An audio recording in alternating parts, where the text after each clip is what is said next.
Pernahkah kamu merasa gelisah ketika baru beberapa detik saja meletakkan ponsel di atas meja? Dan pernahkah kamu merasa bosan ketika baterai di ponsel mau habis dan terpaksa dicas? Sepertinya bukan sekedar pernah, tetapi bisa jadi setiap hari. Jika memang demikian nyatanya, berarti kamu telah kena candu digital.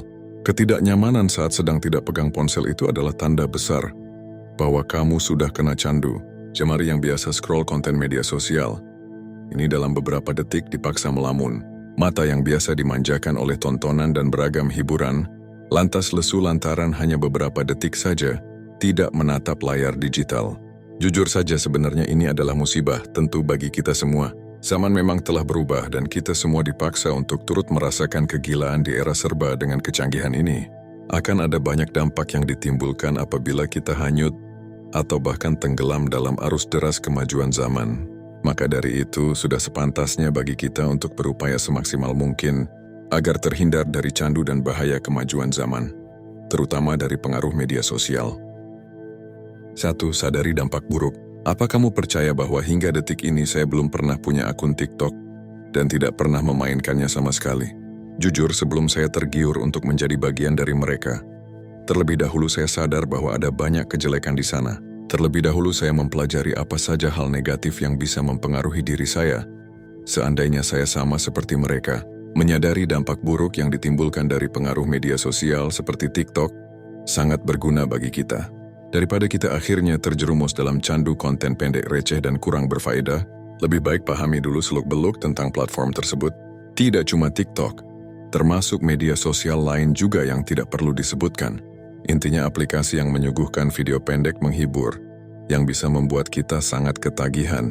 Jadi cobalah untuk mencari tahu apa saja dampak yang ditimbulkan. Seandainya kita aktif bermain media sosial sampai-sampai terkena candu, pelajari akibat buruk yang bisa menimpa kita nantinya. 2. Batasi penggunaan.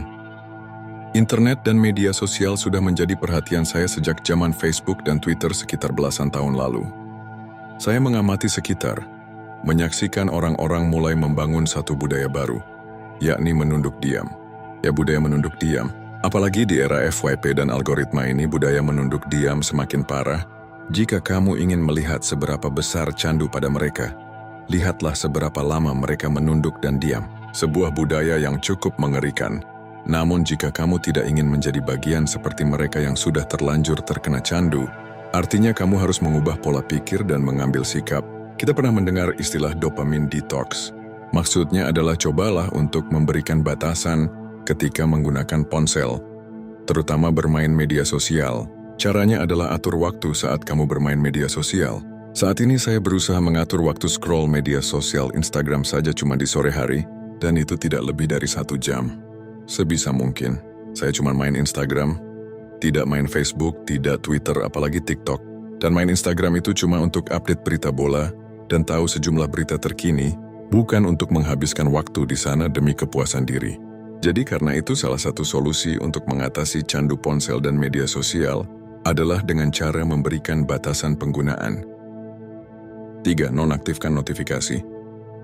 Ketika kamu mendengar suara dering notifikasi, akan ada sensasi gembira saat hormon kebahagiaanmu mulai tumpah. Kamu merasa senang ketika jumlah likes bertambah, atau saat komentarmu dibalas atau jumlah followermu semakin banyak. Kamu semakin bergairah ketika postingan atau kontenmu viral, dan itu membuatmu semakin populer. Ketika notifikasi berhamburan di depan matamu, artinya kamu semakin parah terkena candu. Hal seperti ini tidak pernah kita sadari, sebab kita cuma sibuk dengan kesenangan diri kita sendiri, tanpa peduli tentang efek buruk yang ditimbulkan. Coba kalau seandainya tiba-tiba notifikasi itu berkurang drastis, kamu pasti kecewa, bukan? Coba kalau tiba-tiba tidak ada notifikasi seperti yang kamu harapkan, maka kamu pasti kecewa. Dan itu artinya candumu semakin parah. Karena itulah salah satu langkah yang bisa kamu ambil supaya candu itu berkurang dan menghilang, adalah cobalah nonaktifkan notifikasi. Berhentilah sedikit-sedikit mengecek notifikasi atau pesan yang bisa membuatmu semakin bergairah menumpahkan dopamin di dalam kepalamu, apalagi di pagi hari. Bukannya ibadah, kamu malah tak sabar mengecek notifikasi. Bijaklah dalam bersikap. Kalau notifikasi memang ada, maka biarkanlah. Ada atau tidak adanya notifikasi tidak akan pernah mempengaruhi hidupmu. 4. Uninstall aplikasi tidak perlu. Begitu saya merasa bahwa apa yang saya dapatkan di Facebook sudah bisa saya dapatkan di Instagram, maka waktu itu saya putuskan untuk uninstall tapi lalu berhenti total main Facebook. Saya juga uninstall Twitter karena sejumlah informasi di sana bisa saya dapatkan di website berita, dan itu tentu saja jauh lebih valid. Mungkin sahabat bijak sekalian banyak yang tidak setuju dengan saya. Ya silakan, tapi ini adalah cara saya agar tidak terkena candu media sosial. Selain itu, waktu itu saya juga memutuskan untuk menghapus aplikasi game seperti ML dan PUBG Mobile, karena saya pikir main game tidak cuma membuang waktu berharga, tetapi juga menjadikan saya sebagai orang yang sangat tidak produktif.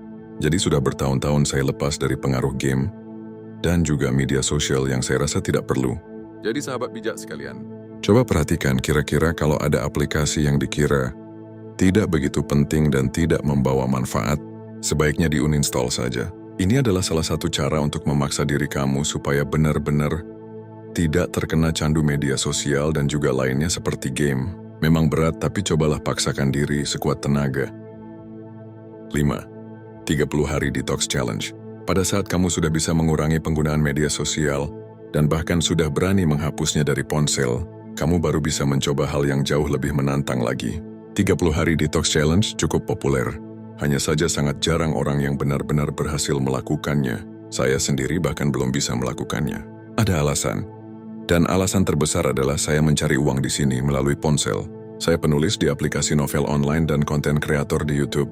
Saya tidak mungkin bisa lepas dari ponsel dan media sosial.